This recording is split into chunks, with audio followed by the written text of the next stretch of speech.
بسم الله الرحمن الرحيم الحمد لله رب العالمين والصلاة والسلام على أشرف المرسلين وعلى آله وأصحابه أجمعين وعلى من تبع هداهم إلى يوم الدين.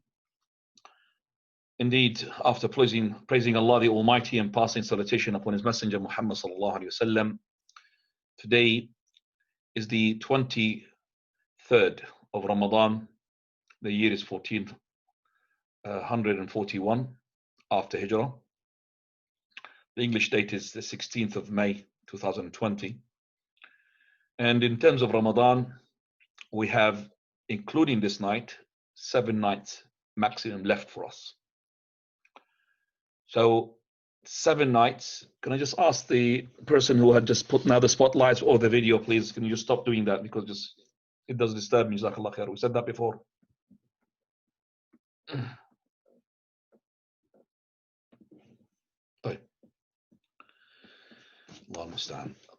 We have said basically that the nights which are left are 7 nights, and it could be 6 nights depending on the end of the month, because the end of the month it could be 30 days or 29 days.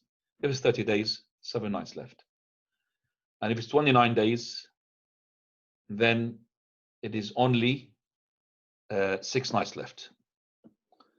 And we have the Prophet ﷺ said to us, Man qama laylat al-qadr, he who stands up in the night of al-qadr,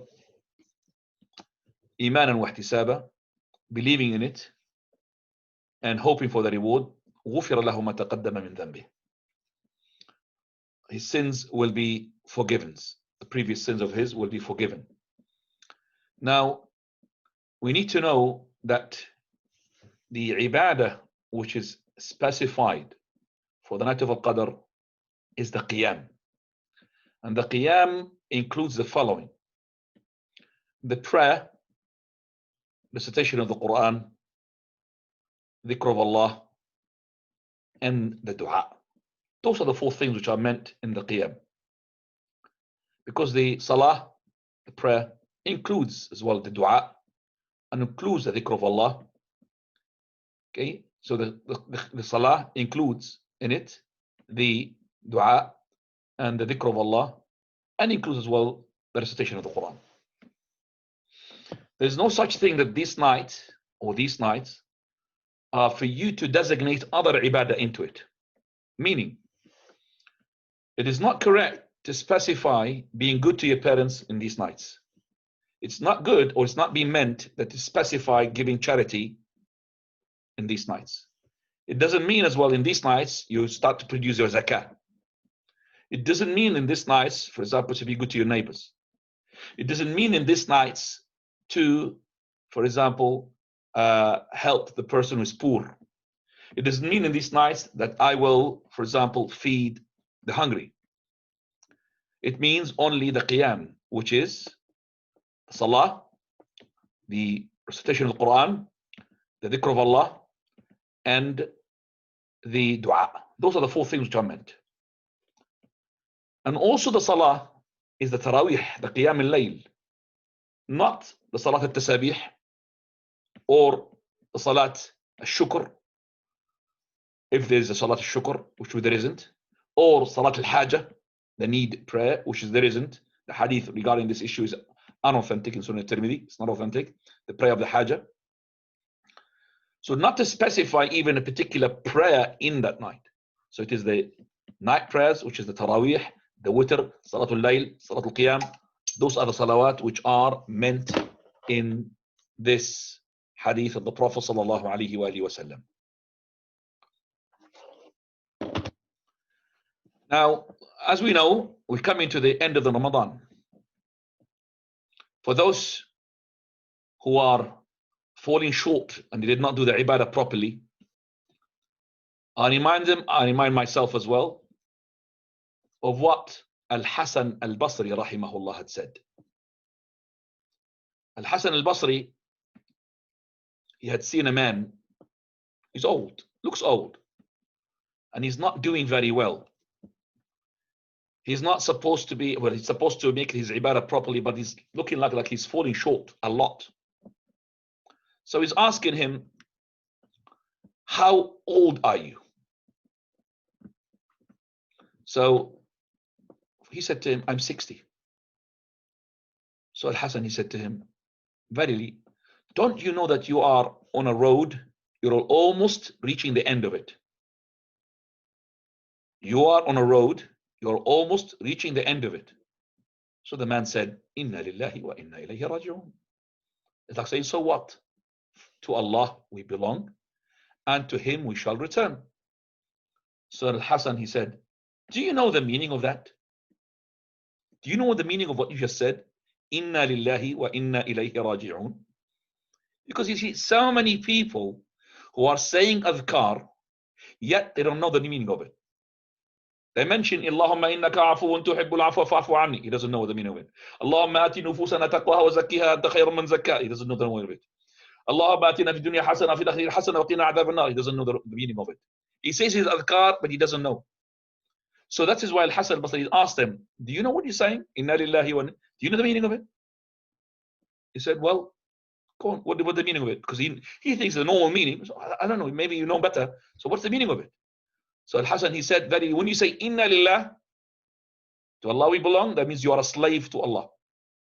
Wa inna ilayhi raji'un, and to Him we shall return. That means you're going to return back to Him. So if you know that you belong to Allah and you are a slave to Him and you're going to return back to Him, so know for a fact He's going to question you.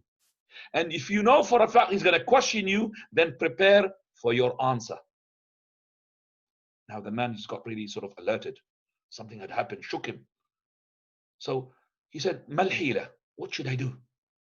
How can I get away with this? How can I save myself?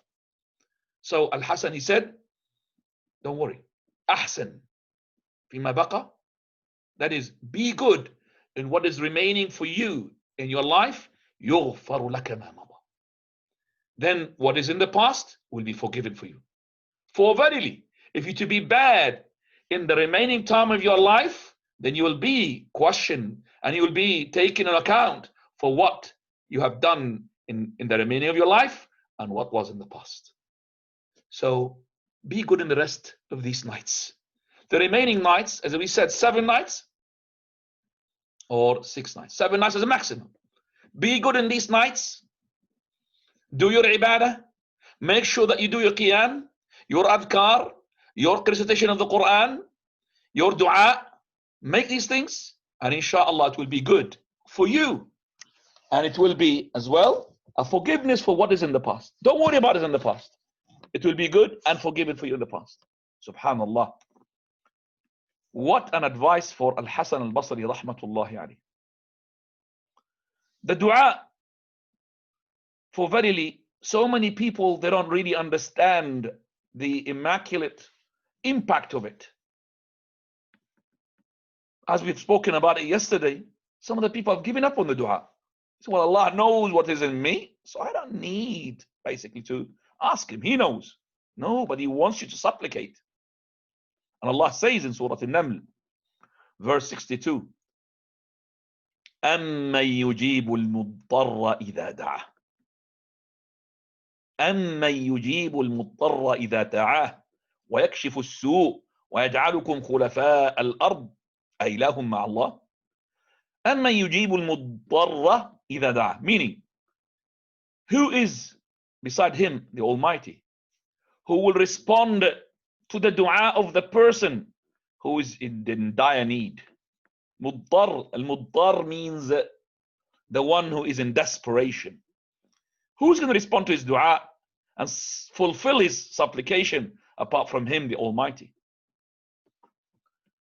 I'm going to give you a story which is of one of those shuyukh, scholar reciters, and I believe it is true. I've heard it through listening to him, not directly, but watching his video, and I was really taken with that story. Subhanallah. He says when he was studying religion and qira'at in Egypt, and that was back, talking about the Christian days, 70s, long time ago. It's the first time for him to go on board of a plane. So he wanted now, he was in Al-Azhar, he studied there, and he took some books with him. And the first time for him, or second time for him to board the plane, and he doesn't know about these things about to do with the weight, and if you are overweight for your stuff, and the one that you are taking with you. So he took a lot of books, so many books, like boxes of books, about 2-3 boxes. So when he brought them to the counter looked, and he laughed. He said, well, what is this? He said, my stuff. He said, if you want to put this in the cargo, that's going to cost a lot of money. And he said, I didn't have anything with me. Poor student. I'm going to Somalia, to Mogadishu. I didn't have anything. No, nothing. So he asked me for a lot of money. So I said, I have only this. So he laughed. He said, no way you're going to take this. So he said, with all sort of confidence, that Allah is with me. I said, inshallah, we'll take it. So that person, he said, well, you taking the joke, the mick out of me? No way, they're not going to come from here. So he took them and put them on the side. No way, you can't take these things. You're only allowed 20 kilos, for example, not 200 kilos. Now, his books are very important. And his flight is in about the following day. He came early. So he came about 12 hours before the flight, 10 hours. So he went to the musalla of the place in the airport. And all is in his mind, أَمَّن يُجِيبُ الْمُضْطَرَّ إِذَا دَعَى. Who is going to respond to the supplication of the person who's in need? Except for him. That's in his mind. In the morning, in the Fajr prayer, he was in the Musalla, and because he saw him, mashallah, with the beard and all of that, so they made him to lead the prayer. So he led the prayer. And he's got a very beautiful voice, mashallah. He captures my heart with his voice. And he started reciting from the surah, Surah An-Naml. أَمَّن يُجِيبُ الْمُضْطَرَّ إِذَا دَعَى. After he finished the prayer, Assalamu alaikum, Assalamu alaikum, he looked, and there was a big, mighty sort of person in the army, one of those people who are having so many sort of colonel, lieutenant colonel, Allahu A'lam, behind him, and he's in tears, crying. So he said to him, Sheikh, wallah, your voice is so nice. Can you just make us some recitation of the Quran? So the Sheikh started, and he started reciting, and he himself as well started crying with his recitation. He recited for him. So this army, or the policeman, I should say, or the officer, he said, come with me. So he took him to the office of his, and he said, his office is really huge. Went inside, he said, sit down, and all of that. And chat with him, and how, mashallah, where are you based, and all of this. And then give me a ticket. So he lifted the ticket, said, oh, your flight is in about 2 hours, an hour and a half. Why are you not there? So, well, he told him about the story, about the books. So he called the person, and it was the same person who said, no way you're going to take these books onto the flight. So he gave him the ticket like this. Good for the Sheikh. He doesn't know what happened. Take it, Sheikh. He went there, took the books, put them inside, and he came back. He said, Khalas, all done, mashallah. أَمَّن يُجِيبُ الْمُضْطَرَّ إِذَا دَعَى. Remember your supplication. Dua during this night, inshallah. And I will give you, inshallah, now the microphone to ask the questions according to what you've been briefed by the co-host. Jazahumullahu khayra wa ahsanallahu ilayhim. Fadlu ya akhwana. Assalamu alaikum. Can the people from Poplar, if you have any questions, please raise your hands. I have some in the chat, which I'll ask first. If there's no one from Poplar, then we'll move to everyone, inshallah. Give you a few seconds for that to raise your hands. Otherwise, I'm going to move. While I'm waiting for the handshake, I'll ask the first one from Poplar. What are the ways of saying Ameen after Al-Fatiha in terms of length? Saying Ameen, okay, in terms of length, Ameen, Ameen, 6 counts. Now, there is other recitations, because the recitation is not just in Hafs.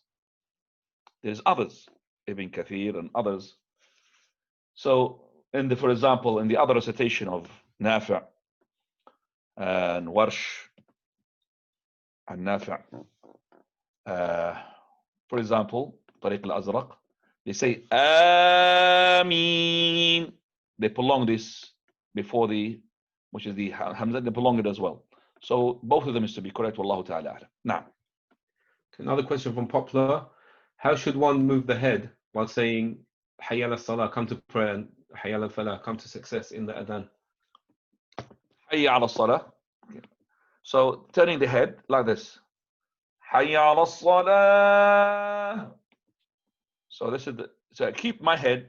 Or you could go back and then Hayya ala salah. So you could keep your head the same, or you could just, and then without turning the body. And I've seen the Shaykh al-Albani rahimahullah teaching the person who's mu'adhin. I saw it with my own eyes in front of me.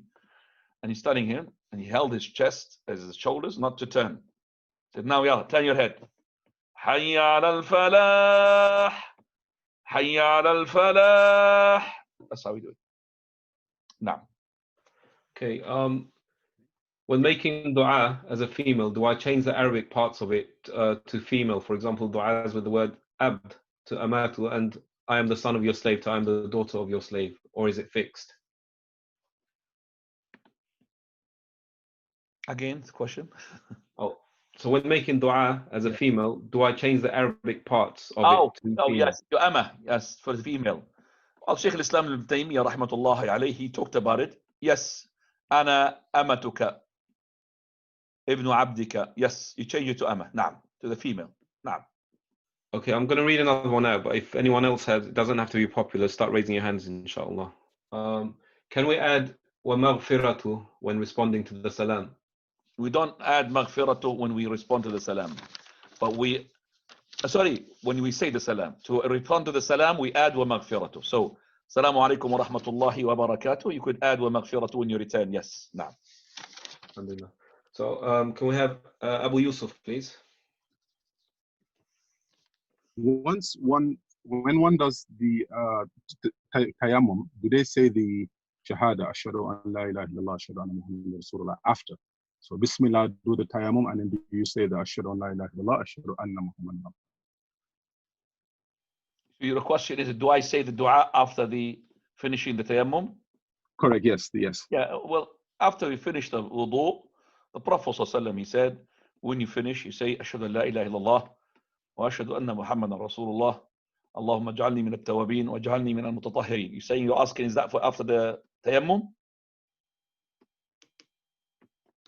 Your question is that to do it after tayammum? Yes. Okay, right. Allah Ta'ala a'lam. But this is the tahara. And I believe this is just something I wanted to revise it as well, because it's a tahara, same thing as the tahara. Wallahu ta'ala, you could say it. Wallahu ta'ala a'lam. Not after the ghusl though, after the tayammum. But after the wudu is being established, I need to revise this, so don't take it from me yet. I will revise it inshallah, which is الدعاء بعد التيمم. So I would say Allahu a'lam. Naam. Can we have Fazal Ibrahim, please? Sheikh, the opening dua, Allahu Akbar kabira wa alhamdulillahi kathira wa subhanallahi bukratan wa asila. Is there any authentic narration where we can say it also 3 times instead of 1? To say it when? Oh, and as dua istiftah. Istiftah in the salah? Yes. There is nothing, not in my mind that there's a 3 times. But in normal, yes. But in the istiftah, I don't have any narration in my mind that would say it 3 times. So just once for now. Just once. I'm 100% once. But outside the prayer, because of the general dua of the Prophet ﷺ, he said whenever he makes dua, he makes it 3 times. Thanks, Sheikh. Okay. Is zakat is to be paid regarding any kind of savings? Zakah has to be paid on the savings, not of anything apart from those things which are meant in the zakah. So if you are having a store of, let's say, tomatoes, cucumber, radish, there's no zakah on that. There's no even zakah on, horses which cost millions of pounds. There's no zakah on, for example, if you have a zoo of lions, which will cost millions of pounds. There's no zakah on that. Zakah on the things which is mentioned with the Prophet ﷺ's hadith. So regarding the currency, gold and silver. That's including the money, the currency. There's no zakah on other than these two metals. So there's no zakah on platinum or rubies, even they are more expensive, or pearls, or jewels, apart from the gold and the silver. And in terms of the food, we have the barley, the wheat, the raisins, which is the grapes. And so we have the barley and the wheat, and the raisins and the dates.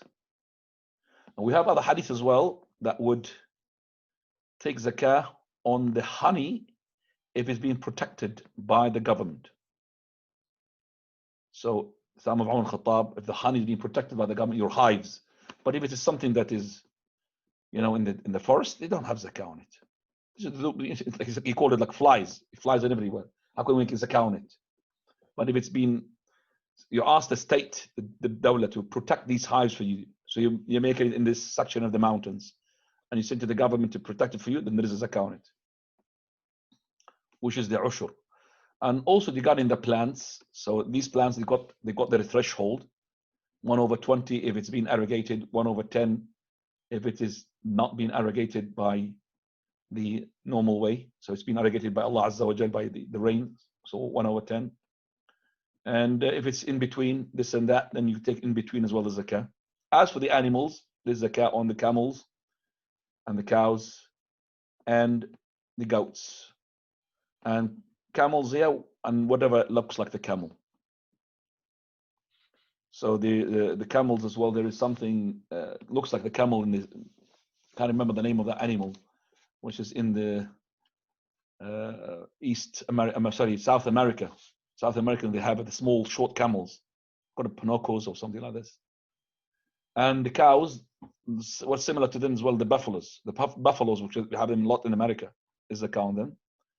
And the goats and the sheep and all of that as well as zakah on them, with the threshold which is mentioned in the books. For example, each camel, it reaches 5, how much you pay for it, 10, how much you're paying, 25 camels, how much you, the sheep minimum is 40, less than 40 there's no zakah. Same thing with the cows, they've got as well, the cows, how many in 5 cows and how many and in 20 and 10 and 30, and there's a number to be taught as well there. As for the threshold of the money in the gold silver, it is what is equivalent to 85 grams of gold. Whether this gold is for jewelries or the gold for selling, because the gold usually it is for adoration, for beautification. So for those sisters, if you have gold, whether you're putting it on the side to look at it, or you're putting it on your hand and you're beautifying yourself with it, it still is to pay zakah. You have to pay zakah. If you don't have money to pay zakah, you take from the gold and sell it and pay your zakah, inshallah. Okay, can we move to Abu Muhammad, please? Assalamu alaikum. Assalamu alaikum wa barakatuh. Sheikh, I got a question. If you're leading your family and you want to make a long tilawah in the salah, can you advise them to sit down if they're feeling too hard for them, or should you make it lighter for them? Well, and the advice is general. You always advise that is you have an option. So if you feel that you are comfortable, but remember there is a reward as well. You tell you that the more you stand up, the more rewardable you are. But it depends on the person. Sorry. Should I make it long and tell them if they want to sit, or should I just accommodate for them and make it shorter? So you are saying that what is the preferred? If it's not to do with the how to. If she's comfortable with sitting and you prolonging, then prolong. But some people are not comfortable even when sitting and you're prolonging. So if she accommodates for you to prolong and she sits, no problem, prolong. Okay. No. Jazak. Sheikh, do you have any tips on revising the Quran, i.e. for a hafid or even those who are close to memorizing the whole Quran? Well, my advice in general, 2 things. Qiyamul Layl helps you a lot to revise. And number 2, dua. So the Qiyam will help and the dua. Now. Can we have Abdullah, please? If the Imam does the qunut before ruku', and then when he finishes, he goes down into sujood instead of ruku', then what should he do to correct the situation? Jazakallah khair. Again, the question, again, just before you go. So this is Imam, he's making qunut where? Before ruku. Before ruku. And then instead of going to ruku, he went to sujood.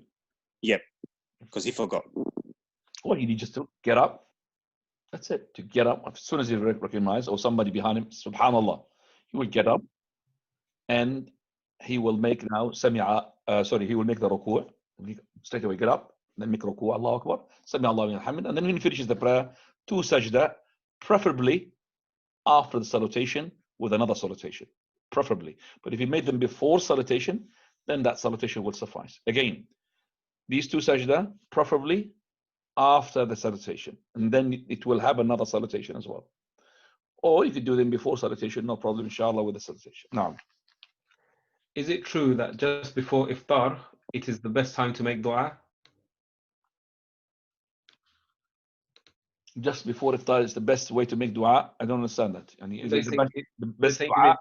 Is it true that that's the best time to make dua just before iftar? No, it's not. It is one of the best times, but not the best times. Is that what he's asking, yeah? Yes, Sheikh. No. It is one of the best, because Prophet ﷺ said, لِكُلِّ صَائِمٍ دَعْوَةٌ مُسْتَجَابَةٌ عِنْدَ فِطْرِهِ. For every fasting person, there is a supplication which will be fulfilled. That is when he is close to his, basically in his iftar. When he's about to make his iftar. But it doesn't mean it is the best. Because we have du'as which are fulfilled in a number of occasions. One of them, for example, the last hour of Jumu'ah, which is that this is an hour which is the person, Allah will fulfill it as long as you don't ask haram. So we can't say it's the best time. Now. Can we have Abu Farid, please? Sheikh, I was praying with my wife, and after the salam, I was doubting whether the prayer was completed, whether I missed one of the rak'ah. But when I asked my wife, she said it was completed. What should I do? Khalas, completed, and you have to do 2 sajda now. So you return back, Allahu Akbar, because you are not sure. You should have done, this is what you should have done when you are not sure, that you should be making sajda. So if you are not sure, as long as you're not sure, listen to me now. Okay. If you are not sure 3 or 4, you should be making another rak'ah. Okay. Until your wife at the back, she says, subhanallah. But you're not sure, but you have contemplated, and then you made up your mind, no, that's actually, I am actually in the 4th rak'ah. No, it was after, actually. Just listen to me, listen to me. So while you're in the prayer, contemplated, and you started investigating, and then you've arrived to the right conclusion while you're praying that you are actually in the 4th rak'ah. So now you have concluded, so you make your salutation and you make 2 sajda. So after that, you could ask your wife to confirm what you have arrived to. And she will ask you, why did you make 2 sajda while you are making 4 rak'ah anyway? You would say to her, because I had the doubt in my mind, and then I arrived to the conclusion, so no problem then. Sure. Yeah, sorry, Sheikh. It was after the prayer. We already completed the prayer. We already got up. Then I said, was that prayer actually completed? I was having doubt. I'm asking what happened in your mind when you were in the prayer. Do you understand what my question as well? Yeah. During the prayer, I was okay. It was after. So in your prayer, you didn't have any doubt? No. So what did you ask after that? After we finished, I said, was that prayer completed? I'm just asking, if you did not have any doubt, why did you ask her? The question is for me, if you had no doubt, so why did you ask her? I felt the prayer was quicker than I normally. So that means you had doubt.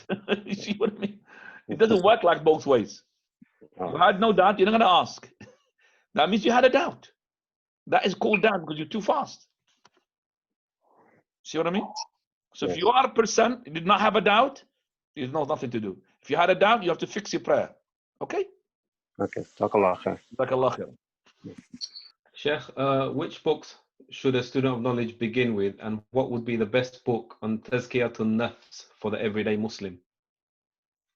Say that question again, because you make it one question, not 2 questions, please. Hassan. Naam, Sheikh. My mind doesn't really call for 2. Okay. Which books should a student of knowledge begin with? Oh, that's it. I mean, why you lump in 2 in 1? As well, you become cheeky like them as well. Just for one question, please. Khair, inshallah. Jazakallah khair. Which question to be started with? Is that the question? Yeah, which books should a student of knowledge begin with? Well, there's, this is what you're talking about now as a student of knowledge. Now it's called student of knowledge. So the best thing is to go to a book to tell you which book to start with. That's the best thing, because there is books in the Aqidah, books in the Tafsir, books in the Hadith, books in the Fiqh, books in the Tazkiyah. So I'm going to give a lecture now. What is the books? So the best thing is there's a book by Sheikh Al-Halabi. It's called Awdah ila Sunnah. This book, it tells you the stages. I can't really make a lecture of that book. It takes you the stages. Stage number 1, stage number 2, stage. You could download it. Awdah ila Sunnah. Sheikh Al-Halabi, it will tell you what books you should start as student of knowledge. And it will point you out. But you need to be an Arab as well, or to speak Arabic as well, to speak the Arabic language in order to understand. But as an English language, I don't know if there is a translation for those books. Some of them there is. I'm sure about that. So you go into that book called Awdah ila Sunnah, and it will tell you, inshallah. But for me to explain to you now what is the stage 1, this is like making another class for a university. Now, can we have Abu Abdul Rahman, please? what's the second question? You remember? Oh, okay. What would be the best book on Tazkiyat al-Nafs?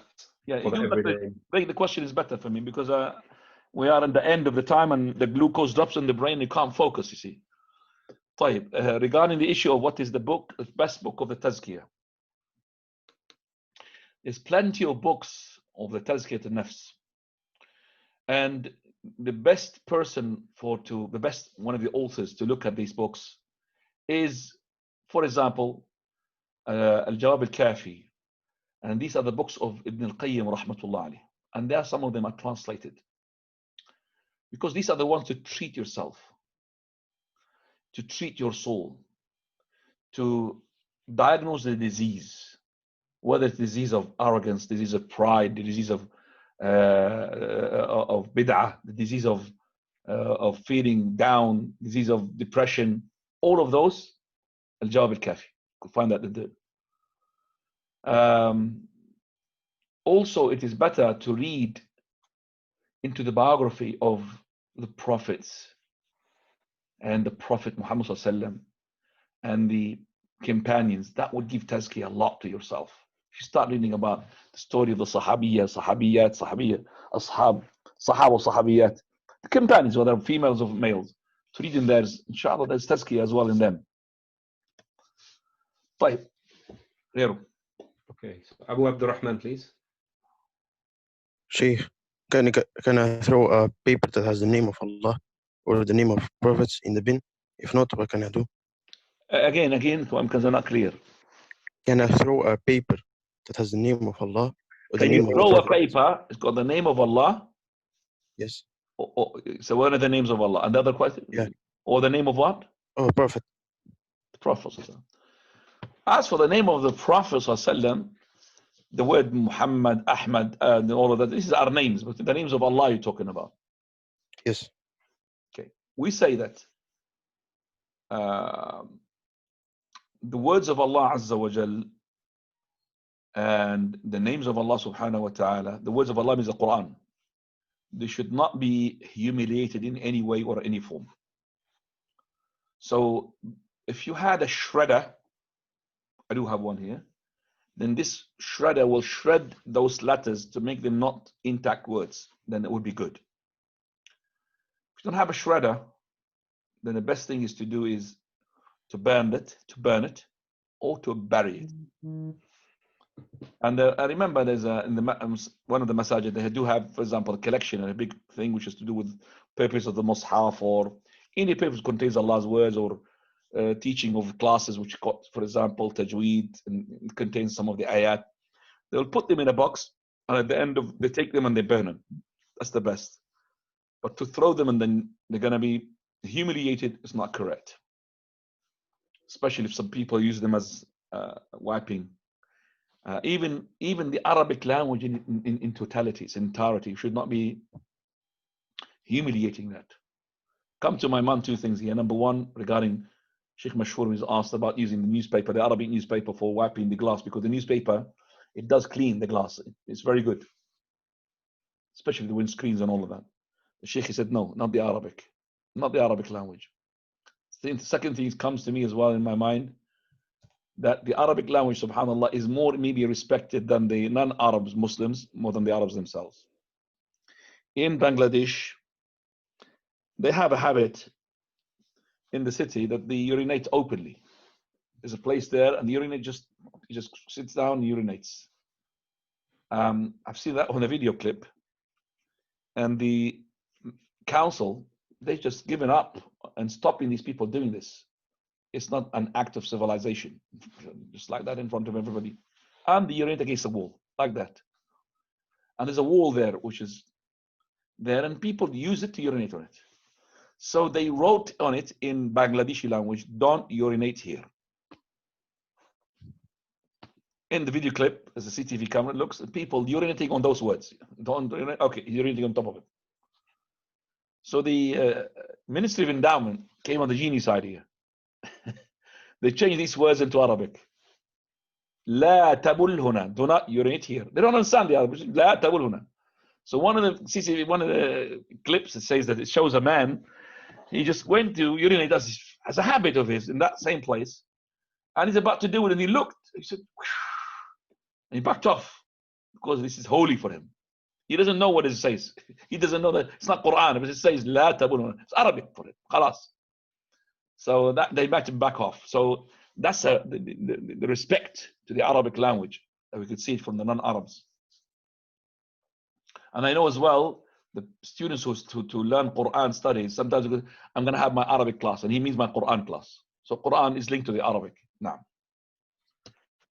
to utilize the night for ibadah, should one stay awake all night, or are you allowed to sleep a little bit and stay awake the third part of the night? Prophet ﷺ did not stay up all night except for a very few occasions, numbered on the one hand, very few occasions. قليلا ما كان يحيي ليله. Very little, very few times. The time with, for example, with Hudayfa ibn al-Yaman, he recited the surah, big surahs. The time when we was in the battle of the Badr, second time. The time with Abdullah ibn Mas'ud, when he had a pain in his back because he stood up for the whole night. And this is where the Prophet ﷺ stood up in the night, but not regularly. So it's not correct, because you need to be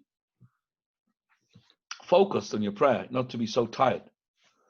So basically, you do your ibadah, which is the 11 rak'ah, or the 13 rak'ah, which you explained before.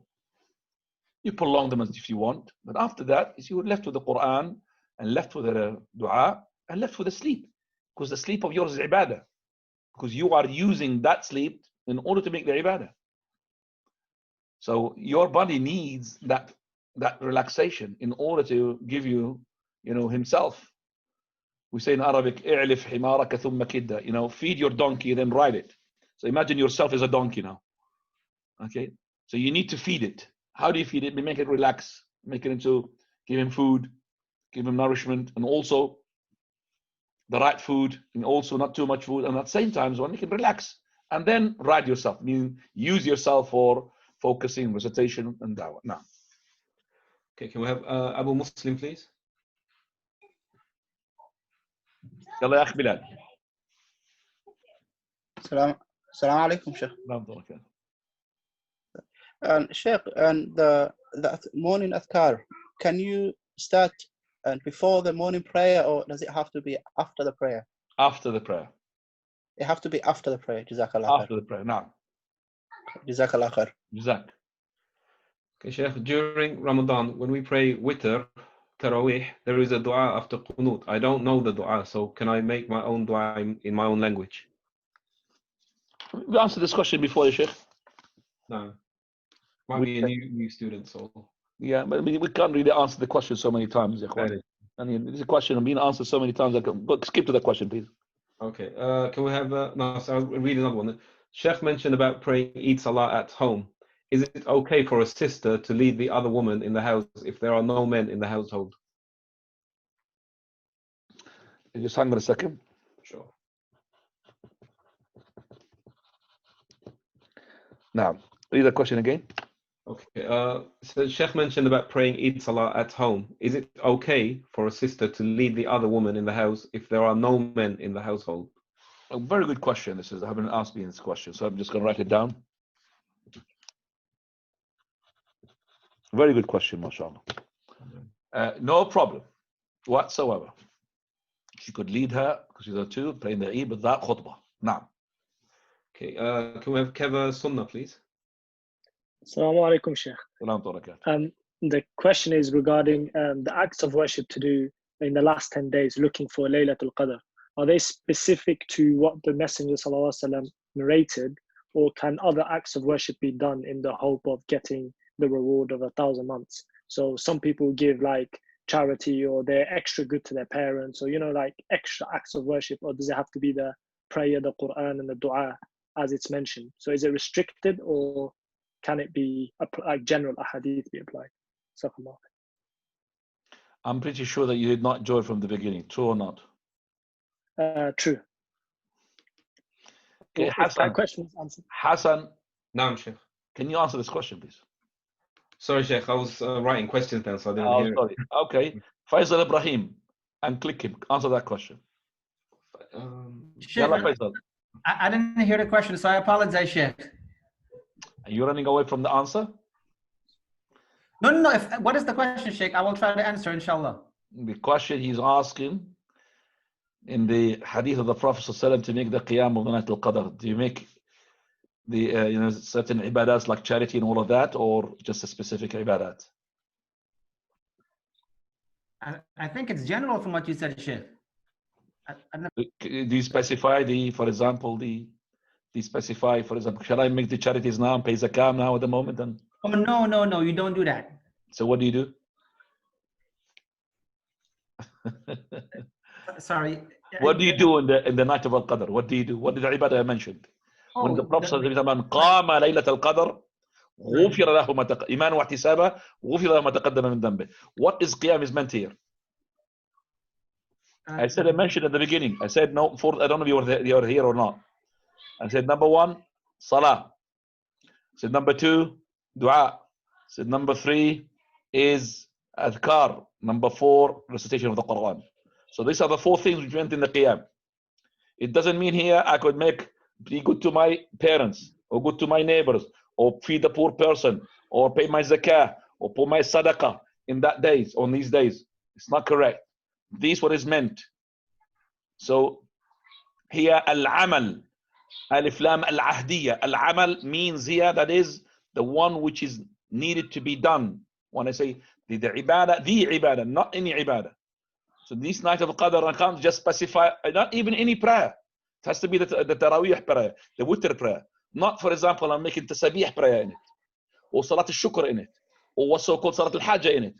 Okay, or Salat, for example, Istisqa in it. Okay? So it's not correct to specify. The ibadah which is being meant by this hadith is the ibadah of the Qiyam. Man qama.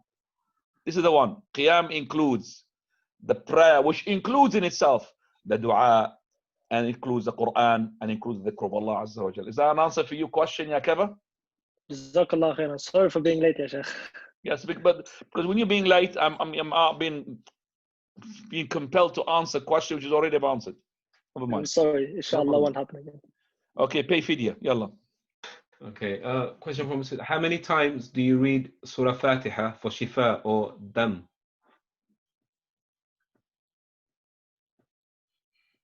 How many times do you read Fatiha for what? For shifa or dam, D-A-M. Don't understand what dam means. Allahu A'lam.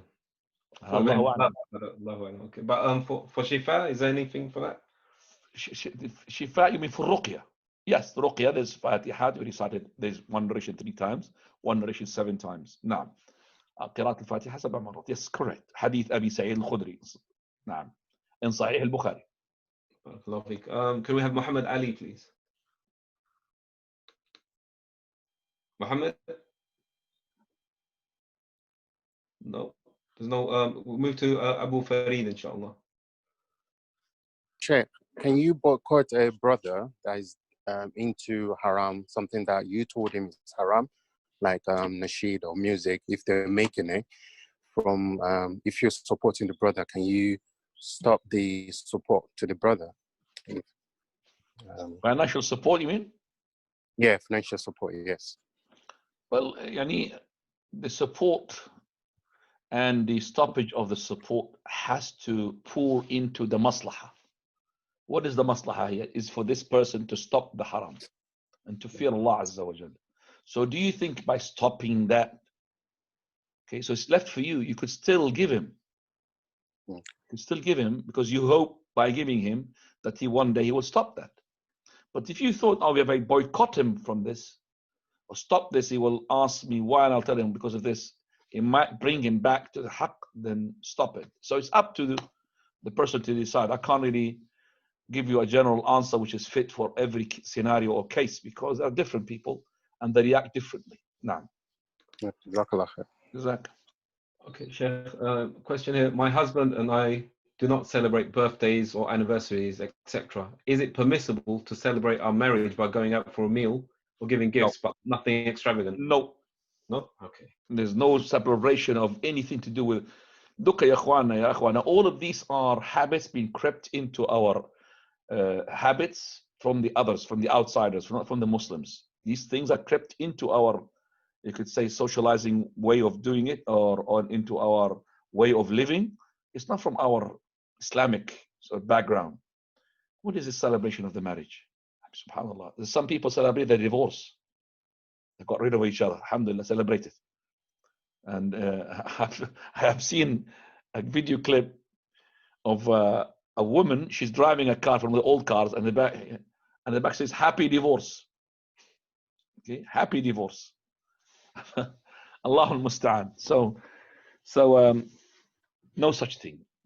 Because for verily, the celebration of the marriage is the best thing, is to be always good to your wife, and she goes to be good to her husband. That's the best celebration.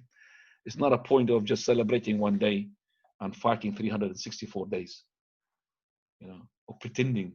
Like some of the people, they make their anniversary in their marriage once they finish, they go back, argument, row, shouting, beating one another. And I know that from people.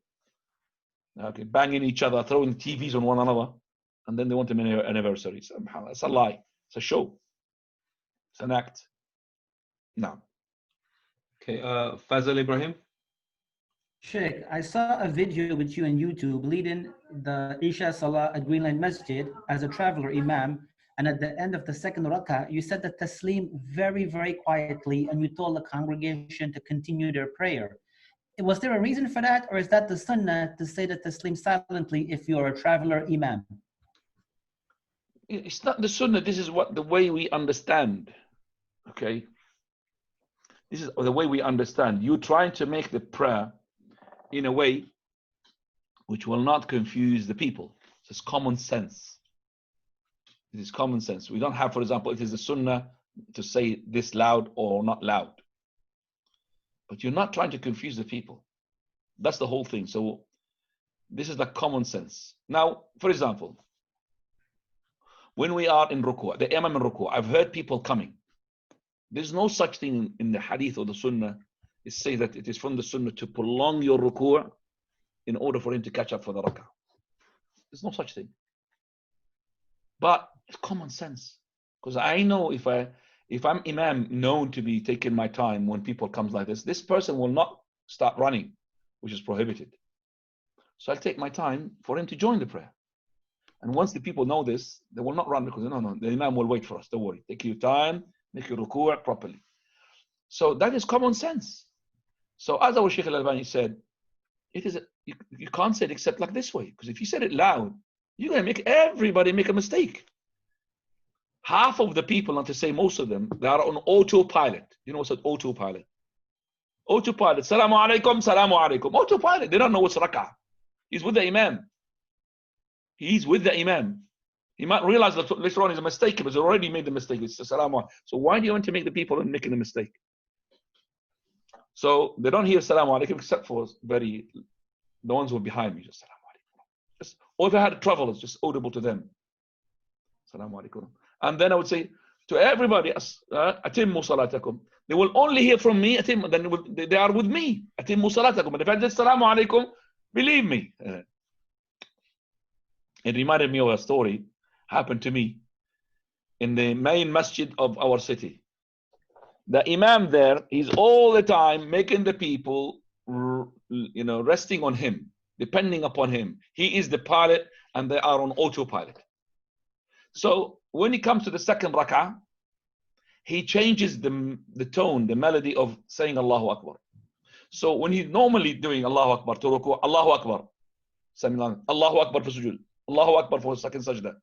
But when it comes to the second sajda of the second rak'ah, where he's going to sit for tashahhud, he would say Allahu Akbar, which is exactly what you hear as well in the haram. The person who's behind the imam.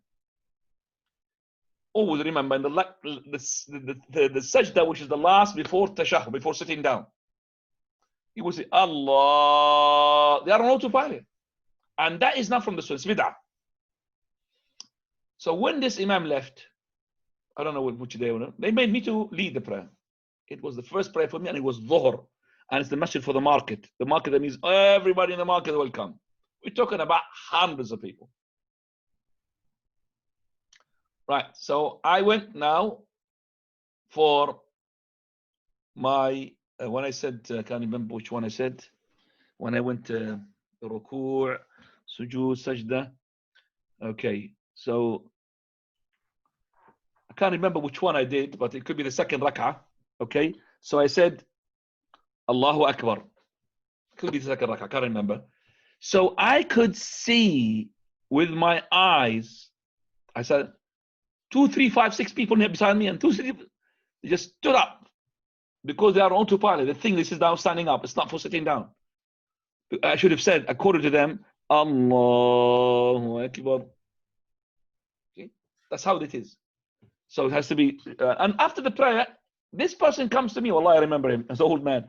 He says to me, Sheikh, you have made a mistake. I said, what's a mistake? He didn't say, you didn't really make us know that it's second rak'ah. You said Allahu Akbar. I said, who said? Bring me a proof that should say Allahu Akbar for you to sit down. You should know which rak'ah.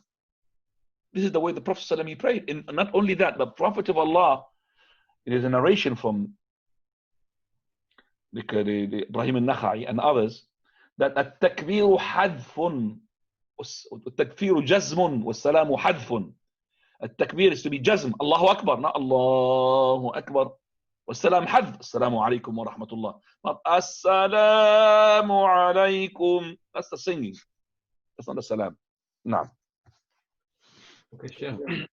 If someone has a doubt during the salah that he has passed wind but isn't sure whether he actually did it or not, is it better for him to stop and do wudu again? Better for him to continue, unless he's sure. Not to stop. Better for him to continue. Can we move to Muhammad Ali again? Try him again, please. He had trouble earlier. Tafadhal. Muhammad Ali, unmute him, please. Tafadhal, Muhammad. Muhammad Ali. There's a problem with your mic, Muhammad, so we're going to have to leave you, unfortunately. Sorry about that. Can we move to, sorry, Harith was just before Fazl. I think he got kicked off. So I've been Harith for a long time. Fadal ya Harith. Yeah. Harith, inshallah. Assalamu alaikum wa rahmatullah. Where have you been, ya Harith? Naam, Sheikh. I have been away for a week, Sheikh. Sorry, I've been very busy. Apologies for this. I'm now back, alhamdulillah.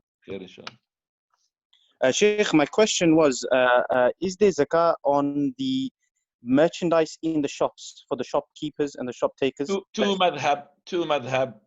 The madhab I follow, and there is no zakah. Only on the categories which I mentioned in one of the questions that I've answered about how many minutes ago? 10 minutes, 15 minutes ago with Hassan.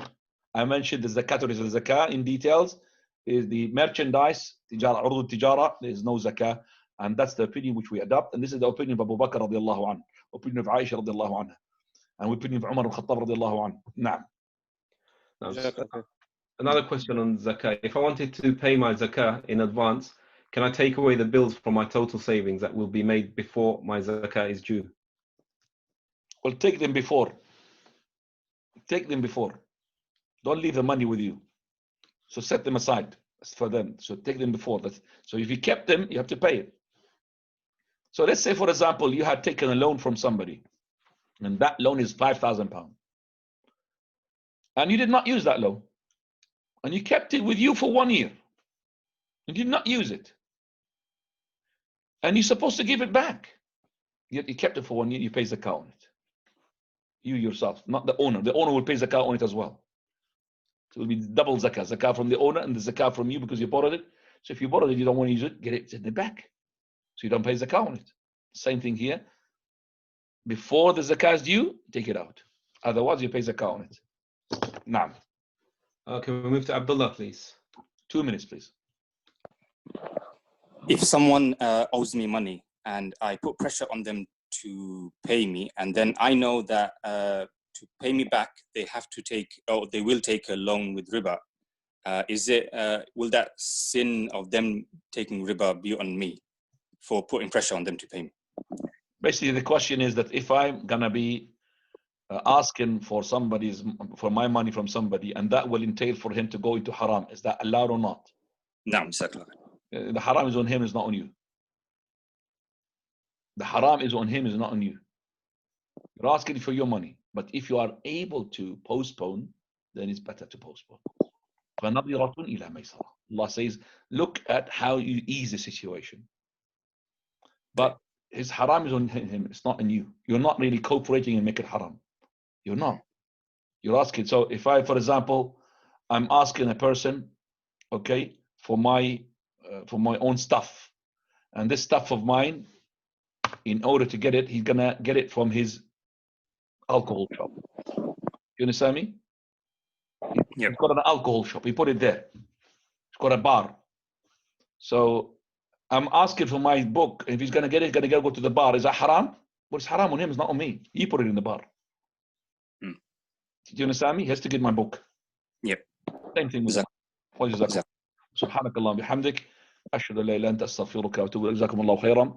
And tomorrow there will be no class, inshallah. They will leave it for all classes will be cancelled tomorrow for the classes of Bedford and the ones in Aylesbury because of the recitation of the Quran, inshallah. So, and we need to focus upon the last nights, inshallah. Assalamu alaikum. Wa alaikum assalam.